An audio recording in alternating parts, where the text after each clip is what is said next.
Hey you're invited to Bike the Barns, a one-of-a-kind food and farming adventure taking place on Sunday, September 20th in the Verona Mount Horeb area. It's hosted by Fair Share CSA Coalition. This fundraising bike ride supports local farmers and fresh food access. And for the ride, you'll get farm fresh food and drinks, live music, and farm tours at each stop.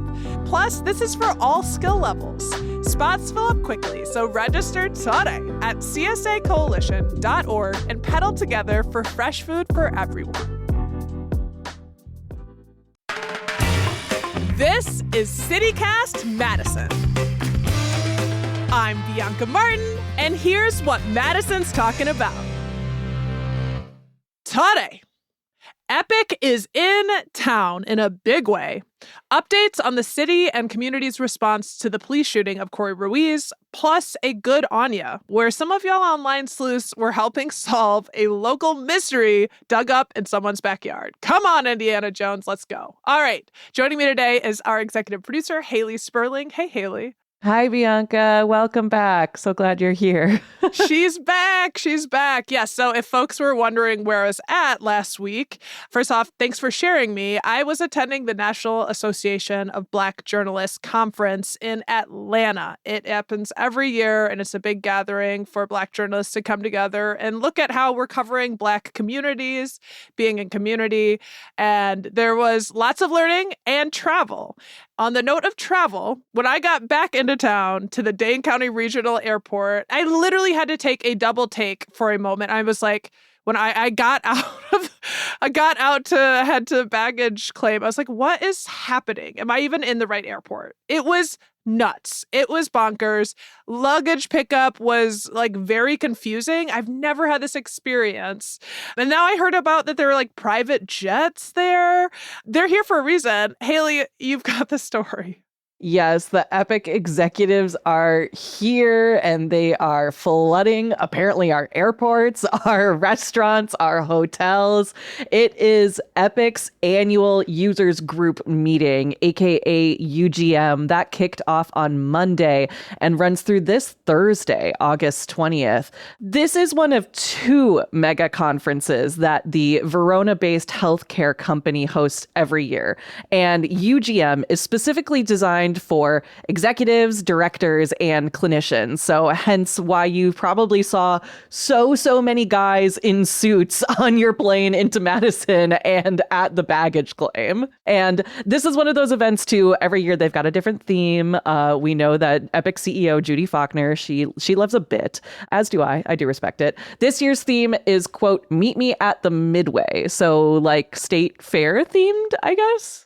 Okay, this is all starting to make a lot of sense because no, I wasn't seeing a lot of people in suits. It reminded, meet me at the midway. That's got to be some sort of, touch on Midwesternism because it was looking like an antiques roadshow. I didn't know what it was, but now that you say that, I saw like a big banner and I was like so confused. I saw not a lot of people in suits, honestly, but a ton of people and professionals. And I'm like looking around. I was quite confused, but there was also like a bunch of tabling happening. So this is all making sense. Is this also the time when Epic CEO Judy Faulkner dresses up in costume? Yeah, exactly. Not sure how Judy is dressing this year. Maybe someone listening over at Epic can send us a photo. But in the past, she has gone on stage to present as everything from a wizard back in 2017. She was the Mad Hatter in 2016. And then 2015, she was Lucille Ball. So I did I guess, as deep of a dive as you can into this, which all is to say is not that deep. But apparently the tradition of having a theme for the conference stretches back into the 90s. Their first theme was actually back in 1996, influenced by Indiana Jones. So kind of a full circle moment here. And kind of on point with what we're going to talk about later in the show. Yeah, exactly. In a 2024 blog post, the notoriously media-shy Faulkner wrote about her experiences dressing up, saying, quote, "I've been a rock and roller, a camper, a wizard, a farmer, an avatar-like creature, a hippie, and more. One of my rules is no big ears and no tails.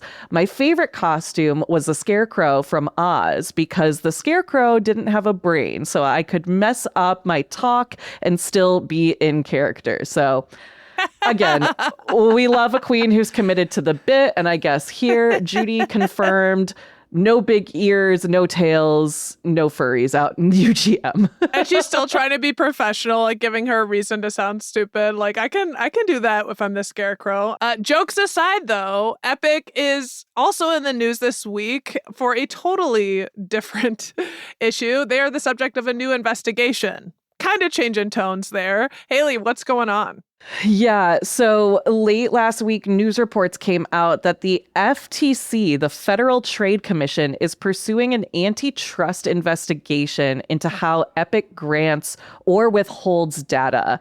And for reference, Epic holds the patient data of more than 300 million people and is the nation's largest vendor of electronic healthcare records. According to the news publication Stat, roughly 82% of Americans have at least one record stored by Epic, which is kind of a wild figure to think about. And then, like you said, this company is a giant. Their annual revenue back in 2024 was $5.7 billion. That's billion with a B, which is up from $3.3 billion in 2020. So they're bringing it in. They're doing a lot of business. Apparently, the FTC investigation is pretty wide ranging. So not only are they looking into the data sharing aspect, which for reference is something that Epic has gotten flack for in the past, but they're also looking into some of the company's policies. So specifically the non-compete agreements that bar Epic employees from working with a wide swath of other healthcare related businesses that either directly or indirectly compete with them. And to be quite honest, it's that second part of the investigation that is more interesting to me, because an antitrust lawsuit against Epic is like nothing new. I feel like we get this every, 3 to 6 months. It comes around, competitors raise their flags. And, I'm not here to argue the validity of these claims. I'm not a lawyer in any regards, but usually those suits don't go anywhere. But the employee complaints against Epic have had legs in the past, like so much so that one case over class actions lawsuits ended up in the Supreme Court. Ultimately, the court sided with Epic in that case, but it was a close decision. So it is one that I'm really interested in to see like where this is going. But to be clear and to put this all into context here, this is really just the start of something. This is an investigation and it's ongoing and it is wide ranging. It's very unclear whether or what charges will be filed, if there are any. Yeah, I mean, this isn't exactly something new, but there is that new component to it. And I feel the same way to find out like, well, and it's also the big dog, the FTC. This is the federal government knocking at your door. And we know that Epic is a massive company, and looking at their business practices and if they're fair is, it's only natural, honestly. And it's curious to hear about how they allow their employees to play with others. Yeah. All right. We're all in this sandbox together. We're going to keep an eye on that. We do have more stories to get into just around the corner, but want to hear from you. You out there listening. What do you think? Are you an Epic employee with thoughts? I know a lot of you all are. Text or leave us a voicemail on the CityCast Madison hotline, 608-318-3367. Are you just in town? Hey, maybe you're listening to CityCast Madison because you want to know what to do in Madison. We'll take your calls. We'll take your texts. Again, 608-318-3367. We'll continue that conversation. We'd love to play that in a mailbag segment coming up. And now we're going to turn to our next story, but first, take a quick break.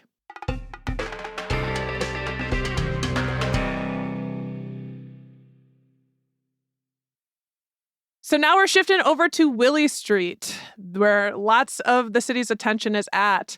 The St. Vinny's thrift store on Willy Street was closed for 10 days following the fatal shooting of Corey Ruiz by a Madison police officer. And the organization is now saying that it lost $100,000 in revenue and payroll expenses. We should note that St. Vinny's is often an advertiser here for CityCast Madison. That said, we're just bringing the news. Haley, $100,000, that's a lot. Yeah, $100,000. It's nothing to joke about for sure. The Society of St. Vincent de Paul's Madison CEO, Julie Bennett, told News 3 last week that each day that the thrift store was closed resulted in a roughly $10,000 loss. And one thing that she pointed out is that that revenue directly impacts the organization's ability to do their charitable work. And those are things like helping folks in our community, in Madison, in Dane County, do things like pay their utilities bills and providing necessities like clothing, food, and furniture. And again, according to St. Vinny's, they help out about 118,000 people a year. Bennett went on to note that since reopening, the organization has also seen less business than usual. And now St. Vinny's is asking for help to raise funds to make up for their loss. And we know that they're definitely not the only business that took a pretty big financial hit because of the shooting and the shutdown of the intersection and the memorial that went up in that spot. Working Draft Beer actually put together a list of impacted businesses on their website so that folks know exactly like where to shop. And they even put links to gift cards that folks can buy. In addition to that, there's also a GoFundMe for employees who work on Willy Street, and that's been set up by the Willy Marquette Business Alliance. And we will be sure to throw a link to both of those in our show notes. Definitely go out there. I mean, we talk about supporting local. We talk about shopping local. We are local, right? This is what we do all the time. And, you know, just like a personal anecdote, my hairdresser is over on Willy Street, and talking to her, you know, things have definitely, the vibe has shifted over there for sure. And I will say, just like as someone who was trying to go and frequent a business on Willy Street, it was kind of hard given all the cops that were taking up street parking over on what was Baldwin, and all of the just broad no parking, no stopping, no loitering, no standing signs that are just posted out on that block. This is for context kind of in front of the co-op area. It made it harder for me as a customer to like go to this business in the area, which is kind of frustrating. What are you going to do? I don't know. Yeah, it's definitely frustrating, and it's emotional going down there. You know, I think for me, I haven't wanted to drive in that area. You know, I haven't. When I get to that area, I've been driving on the side street. You know, I've been. That said, I just want to shout out St. Vinny's. They really do such important work. And this is just a personal anecdote, but they helped my mom. It was the St. Vinny's in Baraboo, but they helped my mom like with groceries and when she needed money. I mean, she lived 200% below the poverty line. And like, so that was always on my mind, knowing that St. Vinny's is somewhere that helps our community. And to the point, there are businesses that have been suffering. Also, a lot of them in support of justice for Corey and what some of the protesters have been calling for. They also still have taken a hit, and I have gone out of my way. I've gone shopping at Willy Street Co-op, and I know that they're tough for me to shop there, you know, because of their prices. But I also love shopping there. Yeah, for sure. I'd be in that candle section. I'd be in that candle section. I shouldn't be. I also like made it a point. I don't know if folks know about Red Sage, but Red Sage is right there next to Cha-Cha Beauty. Cha-Cha's, you know, fantastic barber. Red Sage Health does acupuncture and shiatsu massage. I've gone there now a couple of times to give them support. It's really a community-based clinic, and they offer services at prices that the community can come and get wellness. There's such good people there. And I think that Madison, that community has so many important businesses to me. I go there all of the time, and it has been hard though, just getting down there and being in the space. Yeah, I think like echoing something that you said too, I'm just so much more mindful of how I move through that area. Like, I also purposefully try not to drive down there if I don't have to, because there are still like flowers and memorials in the street. And, you can't just scrub away all of the art and whatnot that has popped up in that area. And it is something that I do think we can all be a little bit more mindful of in how we take up space and how we occupy that and how we are using our time over there, whether that's to frequent a business or stop by the memorial and whatnot. Like, it is, I don't know, I think the vibe in Willy Street has definitely shifted, but it doesn't have to be a bad thing. It comes from a very hard circumstance, but this can be a time for our community to really sort of come together and prioritize community in itself and local businesses. Yeah, and recognizing what happened, recognizing what happened. I know there are calls to change the name of the street to Corey Ruiz Street. So while we've been talking about the financial impact on Willy, it's important to bring it back to why the street was barricaded, right? Which is around these calls for justice for Corey Ruiz. We've been talking about the movement and the investigations into that shooting, the one from the State Department of Justice and the one from Madison's Office of Independent Police Monitor. Over the weekend, we saw City Attorney Mike Haas released a statement about the OIM, the Office of the Independent Monitor's ability to get police records of the shooting. Haley, what's new there? Yeah, so what's new is that there isn't really anything new. As you said, City Attorney Michael Haas released a statement, and in that statement, he said that the Office of the Independent Police Monitor essentially can't access Madison Police Department records on the shooting until after the state's investigation is done. So after that Department of Justice, DCI investigation is over. And as a reminder, our interim independent police monitor, Arameet Glass, she filed a subpoena to release those records. But Haas came back and cited a Wisconsin statute that he said prohibits the police department from sharing those records because it could compromise the state's investigation. And I know that Glass's office has retained independent counsel here, so she's got her own lawyers that are pushing on this. And I'm definitely curious to get her response, her lawyer's response to this decision.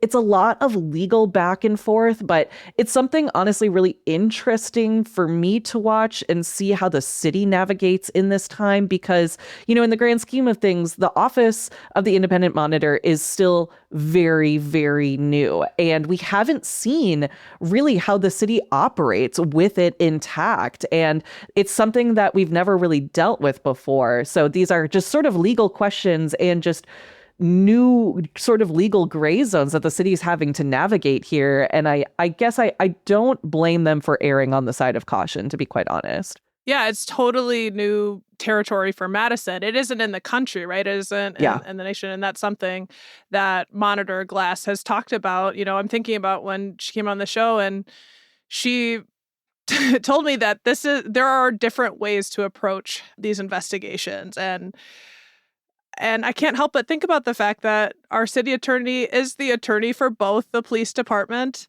and the police monitor. That was something that Arameek shared on the show as conflictual. And this seems like a moment where that is in conflict, when her department is saying, we need these records. And, he's citing a state statute, but it certainly keeps her from getting what she needs done. Obviously, these are legal questions and questions about city policy. While we're talking about the legal picture here, this was a strange quantum universe moment for me last week when I was in Atlanta at NABJ, the professional conference for Black journalists. I ended up meeting attorney Ben Crump last week.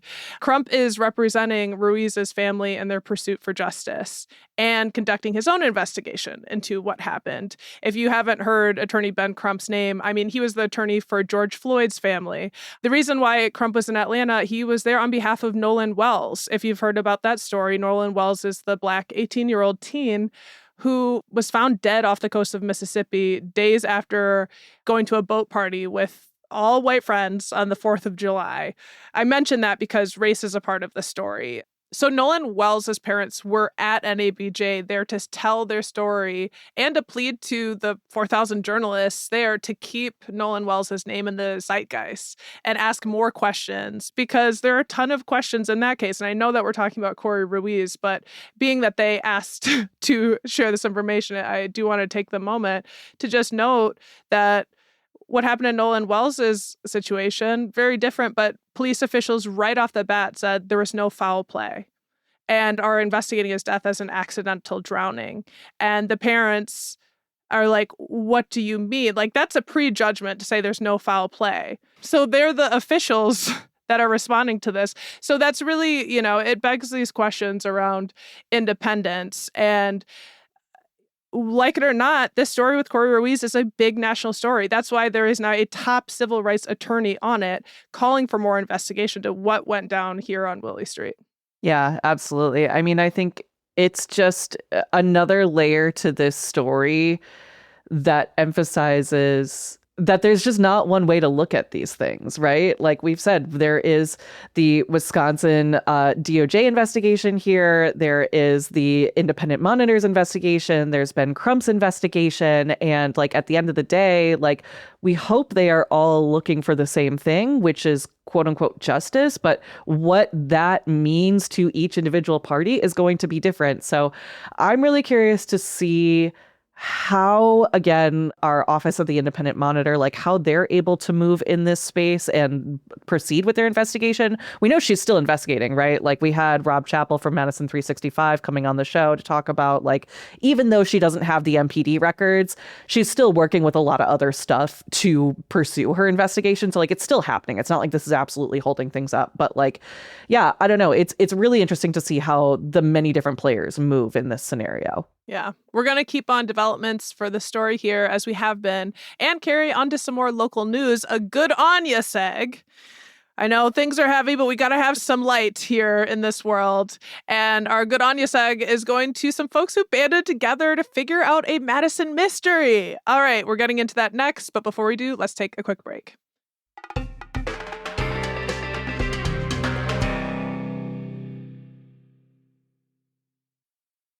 All right, we want to shout out some community banding together in the name of discovery, local history, lore, and more, thanks to a Reddit user, a Redditor who goes by Remarkable Bed.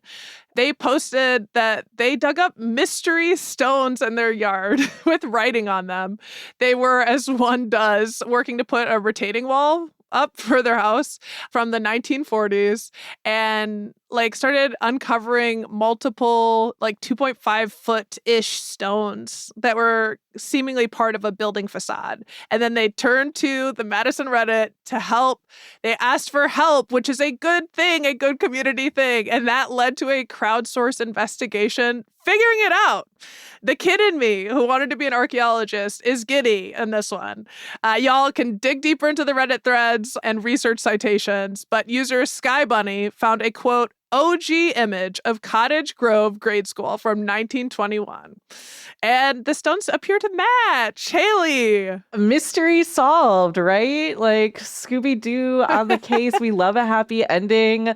We also love just like a weird lore story. We've been covering this story a lot in the newsletter. I know Rob's been like, have you guys seen these stones? And then it was like, they figured out what it is. And I just thought it was cool because there were folks who were just like, yeah, I'm a graphic designer. And like they like photoshopped it all together. And they're like, this is a match when they got the school sign. And I thought that was so cool. But like, I don't know, like I've got some questions just in general from the jump. I'm like, why were these stones buried? And like, did we disturb something and or someone? And sometimes I think that we should keep things in the ground. I don't know. I get worried. I mean, LOL. That is a good point. Like, why are they there? Right. Here's your journalist here with the questions, the investigation. What's going on here? And do we need to overturn every stone? Who knows? Who knows what's been unearthed with this?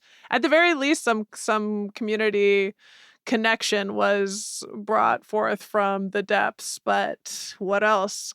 don't mean to be conspiratorial as the word that you love, Haley, but spirits. Hello, is it October yet? I want Halloween. Spirits? Like, you said it. I don't know. Like, are we going to be... You were thinking it. No. You said it. Like, is this... I don't know. Like, did we disturb some school children's grave? Like, I don't know. That's where my mind goes. I don't think so. No one's saying that. I'm just making up stories. But, like, at the end of the day, it is a really cool story. And it's quite astonishing how quickly folks figured this one out, you know? And I think also just people had the time. People were on the internet and were like, thank you for giving me a reason to avoid doing work today. And I was just kind of creeping on it, being like, I hope you guys figure it out because that would help my work. I got time today. Well, good on ya. Good on y'all, all of you who came together. This is kind of like a good on ya and be careful what you dig up. No, yes. Like a little... Amazing. Mystery solved. Good on y'all, sleuthin'. Color us impressed. Haley Sperling, executive producer of CityCast Madison. Thanks so much. Thanks, Bianca. Before we go, stick around because in just a sec, you'll hear a conversation sponsored by the Water Lantern Festival, featuring CityCast content director Andrea Silenzi, talking with Tess Rouser, the festival's marketing manager. This festival is truly something to see and is coming to Madison on September 12th. Hey, CityCast content director Andrea Silenzi here. There are some things we do outside that I look forward to all year long. Picking apples in the fall, winter light shows, food festivals on a really hot summer night. And I'm here to suggest a new tradition you're going to have to experience for yourself. Releasing a glowing lantern into the water at sunset, right in the middle of your beautiful city, surrounded by hundreds of your neighbors doing the exact same thing. That's what I'm talking about today with Tess Rouser, the marketing manager for the Water Lantern Festival. Hey, Tess. Hi, Andrea. How are you? Oh, I'm so excited for folks to picture what this festival really looks like. So the Water Lantern Festival happens in cities all over the country. If you're hearing this, it's coming to your city soon. So for someone who's never been, what is it actually like to be there? The Water Lantern Festival isn't your typical festival. Yes, when you arrive, there are food trucks and local vendors. There's family activities, games going on, a scavenger hunt. It's very lively, fun, upbeat music going on, but the event definitely turns inward and more reflective as the night goes on. It really pivots and the music changes and the whole vibe changes. So it's almost the best of both worlds. Guests are encouraged to write on their lanterns and everyone gathers by the water at sunset to release their lanterns. That's definitely the peak of the event. Watching hundreds or even sometimes thousands of lanterns on the water is incredibly peaceful and emotional. People often tell us that it's a moment that stays with them long after the night ends. So everyone who attends gets to personalize their own lantern before releasing it in the water. What have you seen people write or draw on their lanterns? Yes, so each ticket comes with a lantern that comes with everything you'll need for the evening. Your markers, the biodegradable paper that you can write on or design. And that's one of the most important parts of the event. People write, all kinds of things. Messages of love or hope or remembrance or gratitude, or sometimes people are setting intentions or goals for what they want to do that year. More of a personal story for me. I lost my nephew 3 years ago, and there was a lantern festival near me on his angelversary 2 years after. And it was the most incredible and meaningful experience that I was able to have with my family, where we came and remembered him and honored him and shared stories about him and released it onto the water in a glowing just moment of remembrance. But honestly, we see so many things. We see lots of proposals. There's nothing like seeing someone down on one knee proposing in front of just thousands of lanterns on the water.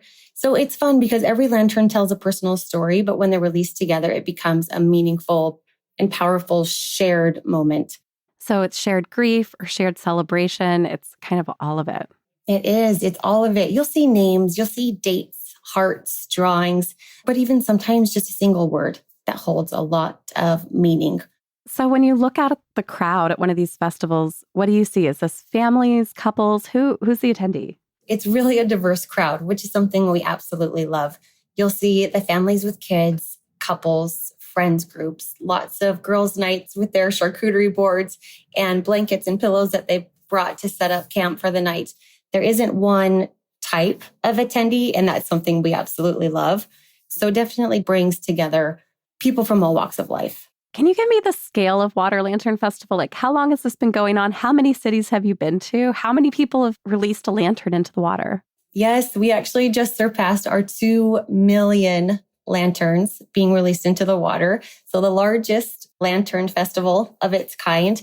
We've been in business for 9 years. So it started as just a small community gathering, has expanded and grown to over 175 different cities, nationwide and now worldwide, expanding into Australia, Canada, the UK, Mexico here in a few weeks. So it's really fun to be able to bring this experience of love and hope and connection to the world. Is there anything else someone should know before they get their ticket? Any tips for attending? I'd encourage people to come with an open heart and to give themselves time to enjoy the experience from start to finish. It's not meant to be a fast-paced event. It's meant to slow you down and create space for that reflection and connection. So it's always a good idea to come early so you can still hit the food trucks, the music, the vendors, the booths, the scavenger hunt, but then still have time to sit and personalize your lantern and just take everything in and turn more inward. Tess, thank you so much for being here. Thank you for having me, Andrea. If you want to find a Water Lantern Festival near you and grab tickets, just head to waterlanternfestival.com. You can search for your city there, and it's a good idea to get your tickets in advance since many events do sell out. And for the latest updates, you can follow them on social media at Water Lantern Festival. Thanks for listening.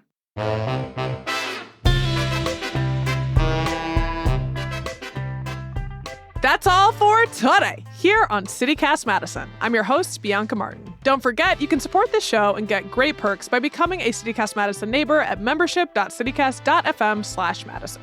And if you enjoyed today's show, why not share this episode with someone who watched History's Mysteries or a Redditor, maybe both. Also, if any of you guys were on that case, reach out to us. Let us know, what do you think happened to that stone? Why was it there? Why was it buried? Anyway, y'all, help spread the word about CityCast Madison. Share this episode out to your friends. It helps folks find us. And we will be back tomorrow morning with more stories from around the city. Until then, take good care and thanks for listening.